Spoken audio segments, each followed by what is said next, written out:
La fecha 2 de la Libertadores culminó con todo tipo de situaciones, con históricos triunfos, derrotas sacatécnicos y clases de moda. Aquí analizamos todos los cruces y usamos el simulador de resultados para ver cómo cambiaron las chances de cada club de clasificar a octavos. El grupo A tiene un nuevo puntero. El primer partido fue en Río de Janeiro entre Botafogo y Carabobo. El Fogão era el claro favorito a ganar, pero no fue un partido fácil para ellos. Botafogo tuvo más la pelota y también generó chances más claras, incluso fallando algunas casi frente al arco. Pero Carabobo también apeligró al arco rival, incluso con un remate impactando el travesaño. En el segundo tiempo todos quedaron preocupados tras un golpe en la cabeza que recibió el defensor Neira, quien quedó inconsciente y fue sacado en ambulancia.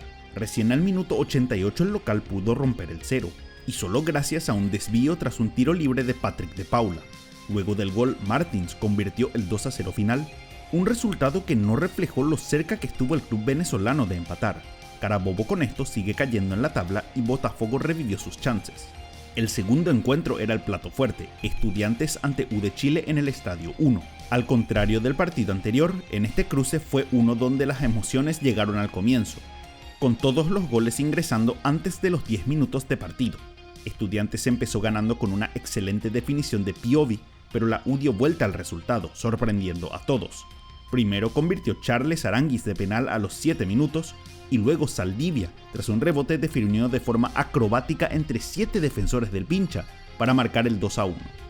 En el resto del partido, el equipo chileno evitó que Estudiantes genere chances, e incluso casi convirtió un gol histórico, con Leandro Fernández fallando por centímetros un tiro desde 70 metros. Con esto la U ganó 2 partidos consecutivos en torneos internacionales por primera vez desde el 2014, un comienzo sin dudas histórico.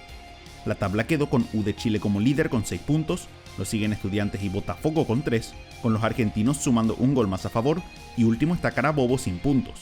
Con esto se dieron vuelta las probabilidades. U de Chile quedó primero con 71% de chances, luego está Botafogo con 69%, tercero quedó Estudiantes con 57% y último está Carabobo con solo 1% de probabilidad. En la próxima fecha, U de Chile viajará a Venezuela para enfrentar a Carabobo y en el partido clave, Estudiantes jugará de local ante Botafogo en La Plata. El grupo B se puso más interesante. En primer turno se enfrentaban los líderes, River Plate ante Barcelona en un estadio vacío por una sanción de Conmebol. Antes del partido ya apareció el MVP, Segundo Castillo, quien impactó con un traje rosado, elevando aún más la vara del estilo. Demostró también su calidad futbolística, bajando un balón cruzado desde más de 60 metros de distancia. Este duelo fue un monólogo de River, que superó a Barcelona 17-2 en remates. La cuestión es que el equipo ecuatoriano tenía a su arquero José Contreras en una noche inspirada. A los 6 minutos tapó un penal a Sebastián Driussi y no permitió que el equipo millonario pueda convertir. En total tuvo 7 tapadas, un número alto, manteniendo su arco en cero. Este es el primer punto que consigue Barcelona en el Monumental en su tercer intento. El segundo cruce fue en Quito, con Independiente del Valle recibiendo a Universitario en su estadio, que siempre tiene lugares vacíos a pesar de ser para solo 12.000 personas. El equipo local tuvo más la pelota en el encuentro, pero fue Universitario el que tuvo las mejores chances en los pies de Alex Valera. En el primer tiempo intentó un disparo potente que fue al travesaño del arco de Villar. En el segundo tiempo tuvo una chance inmejorable, definiendo solo frente al arco, pero le pegó mal y falló la portería de forma poco creíble. Independiente había hecho poco en ataque, pero al minuto 82 Jordi Alcivar intentó un remate desde unos 30 metros, que con potencia se clavó en el ángulo. Fue un golazo que mereció todas las alabanzas posibles y les dio los 3 puntos. Fue también el primer gol de Alcivar en un año y medio. La tabla del grupo mantiene a River y Barcelona en primer lugar, ahora con 4 puntos e igualados en todo. Luego está Independiente del Valle con 3 puntos y último en Universitario con 0 puntos. En las probabilidades, River cayó a 79%, Barcelona sumó un 69%, Independiente del Valle aumentó sus chances a 49% y Universitario está en el fondo con solo 3% de chances de clasificar. En la próxima fecha todo se jugará en Ecuador. Barcelona recibirá a Universitario en Guayaquil, mientras que River viajará a Quito para jugar ante Independiente del Valle. En el grupo C se dio una de las mayores sorpresas de la historia de la Copa. El primer partido enfrentó a Flamengo ante Central Córdoba en el Maracaná. Todos daban a Flamengo como seguro ganador de este partido, ya que el equipo argentino jugaba su primer encuentro internacional de la historia, y tenía un plantel que valía casi 14 veces menos que el del Mengao. La táctica del técnico Omar de Felipe fue llegar rápido al área de contra y dio resultados casi inmediatos. Primero, Leo Ortiz, central de la selección brasileña, tocó la pelota con la mano para un penal, que convirtió Heredia. Luego, en un tiro libre, José Florentín ganó por arriba y puso el 2-0 para dejar mudo al Maracaná. En el segundo tiempo descontó Nicolás de la Cruz, pero Central Córdoba incluso tuvo chances más claras en las contras. La suerte también estuvo de su lado porque Bruno Enrique cabeceó una pelota solo contra el palo. Terminó ganando el partido 2-1 en uno de los grandes patacazos de toda la Libertadores. En el segundo partido, Liga de Quito enfrentaba a Deportivo Táchira de local. Aquí el equipo local tenía que aprovechar la ventaja en la altura de Quito, pero fue Táchira quien tuvo más chances en los primeros minutos, poniendo presión al arco de Valle. Rosales tuvo la chance más clara para el visitante, pero la tapó el arquero.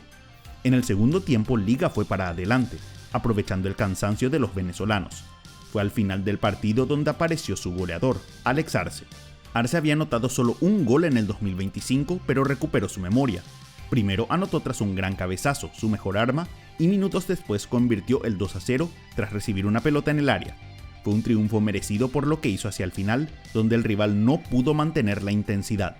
Con esto la tabla sorprende con Liga y Central Córdoba primeros con 4 puntos. Los ecuatorianos quedan arriba por anotar un gol más.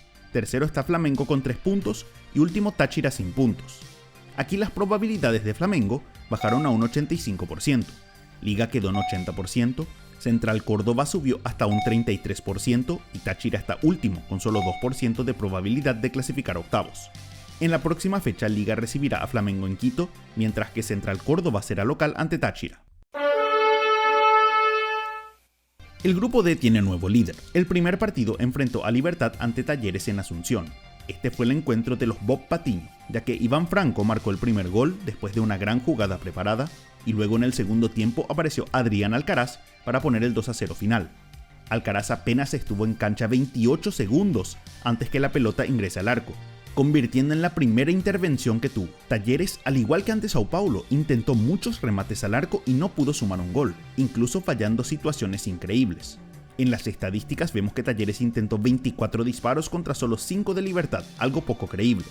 En los últimos 2 partidos, Talleres intentó 41 remates al arco sin convertir un solo gol, mientras que sus rivales convirtieron 3 con solo 10 intentos. El segundo partido enfrentó a Sao Paulo ante Alianza Lima, con Pipo Gorosito volviendo al Morumbí tras el incidente de los 2 revólver en la Sudamericana 2012.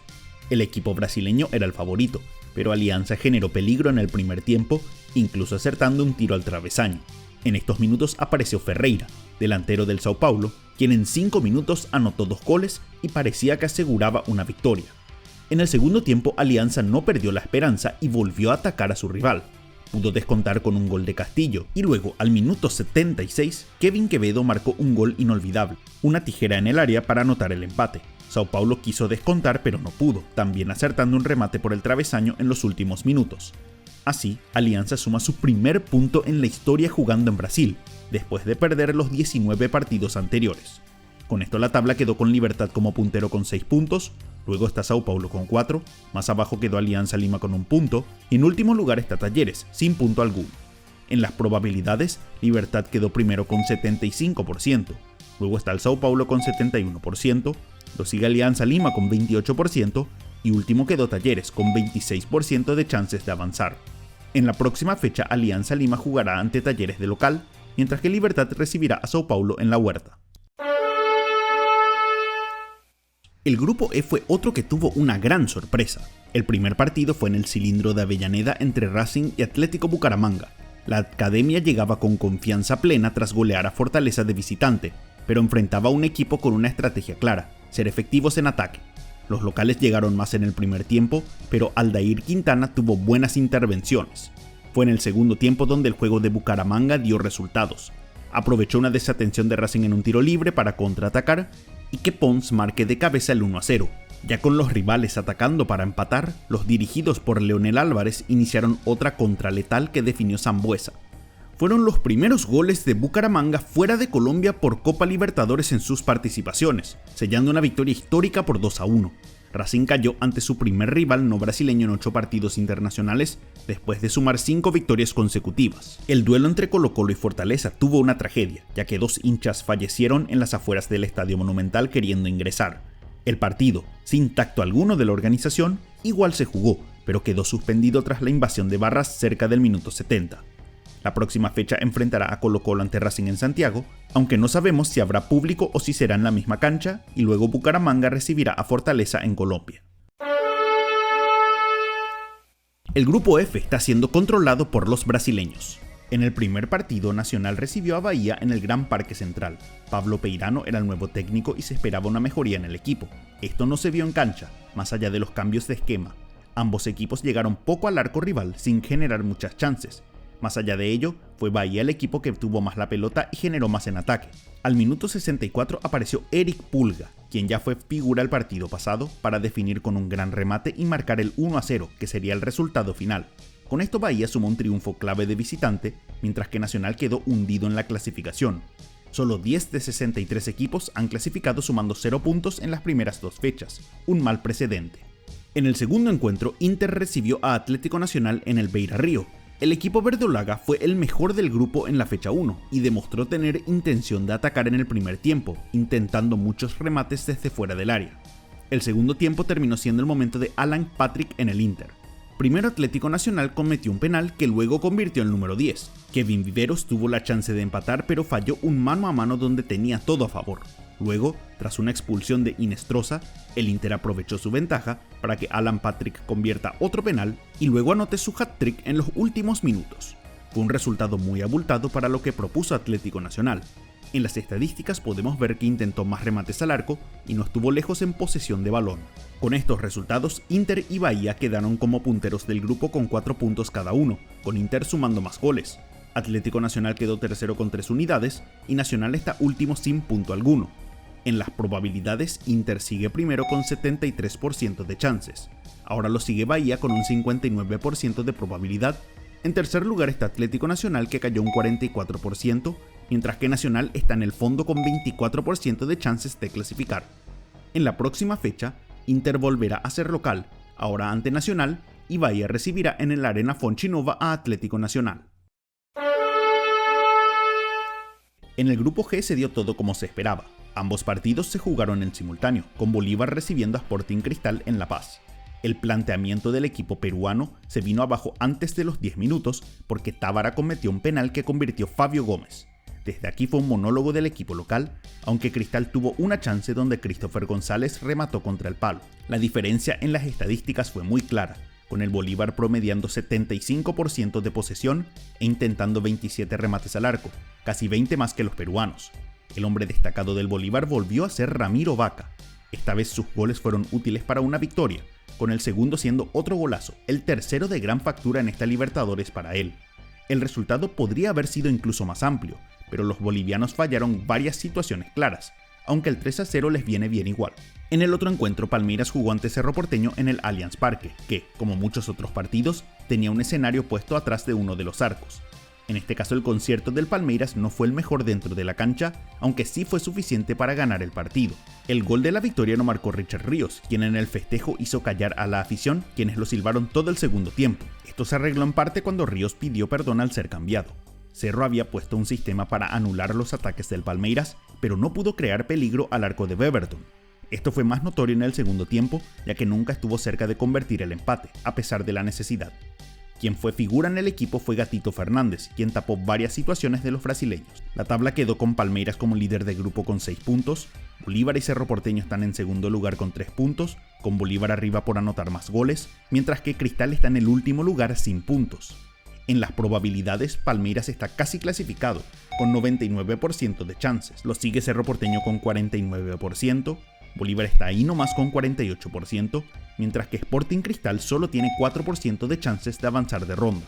En la próxima fecha, Palmeiras se enfrentará a la altura de La Paz ante Bolívar, mientras que Cerro será local ante Sporting Cristal. El grupo H tuvo un resultado impactante. El primer encuentro enfrentó a Peñarol ante San Antonio Bulo Bulo, el segundo partido de la fecha jugado a estadio vacío por sanción de Conmebol. Como era de esperarse, fue el equipo uruguayo el que tomó la iniciativa, atacando el arco del equipo boliviano. Tras varias chances falladas, el gol llegó en el segundo tiempo con un cabezazo de Héctor Tito Villalba. Ya en la última jugada del partido, Machado marcó el 2-0 final. Si no hubiera sido por el arquero Saracho, Peñarol ya hubiera ganado por mucha mayor diferencia. San Antonio solo intentó 2 remates antes de los últimos 10 minutos de partido, demostrando que está un escalón por debajo en el nivel futbolístico. El triunfo permitió al Manya ganar 2 partidos consecutivos por primera vez en el 2025. En el segundo partido, Olimpia recibió a Vélez en una noche que sería histórica, enfrentando a Martín Palermo y Guillermo Barros Esqueloto en los bancos. El local atacó más al comienzo, pero el arquero Marchiori fue la figura del visitante, tapando 9 remates, más que cualquier portero en esta fecha. Vélez aprovechó sus chances para ponerse al frente en el primer tiempo y luego aplastar al Decano en el segundo. El partido terminó 4-0, siendo la peor derrota de Olimpia de local en 59 años y una que le costó el cargo al técnico Palermo. Sin dudas que el hombre más señalado del partido fue Darío Benedetto. El delantero tuvo un remate que casi fue a la línea del costado, otra chance donde falló la pelota y terminó él dentro del arco, y terminó su jornada haciendo callar a la hinchada, cuando fue cambiado por el técnico. No fue una noche alegre en este caso para el Pipa. Con estos resultados, Vélez es solitario puntero con 6 puntos, Peñarol y San Antonio suman 3 y Olimpia está último con 0 puntos. En las probabilidades, Vélez está cerca de clasificar con 92% de chances, lo sigue Peñarol con 68%, luego está Olimpia con 31%. Último sigue San Antonio Bulo Bulo, que cayó a un 9%. En la próxima fecha, Olimpia juega un partido clave ante Peñarol y San Antonio buscará una victoria en Cochabamba ante Vélez. Por último, veamos la tabla de efectividad de cada país. Los clubes chilenos, con un partido por terminar, están en primer lugar con 77,8% de efectividad. Lo sigue Brasil con 61,5% y luego está Ecuador con 61,1%. Colombia quedó con 58,3%, Argentina cayó un 55,6%, mientras que Bolivia y Paraguay suman 50% de su total de puntos. En el fondo de la tabla quedan Uruguay con 25%, Perú con 5,6% y Venezuela está último sin punto alguno en estas 2 fechas. Para ustedes, ¿cuáles fueron los mejores y peores equipos de la fecha 2 de la Libertadores? Para ver cómo cambió el panorama, hagan clic en el video de resumen de la fecha 1.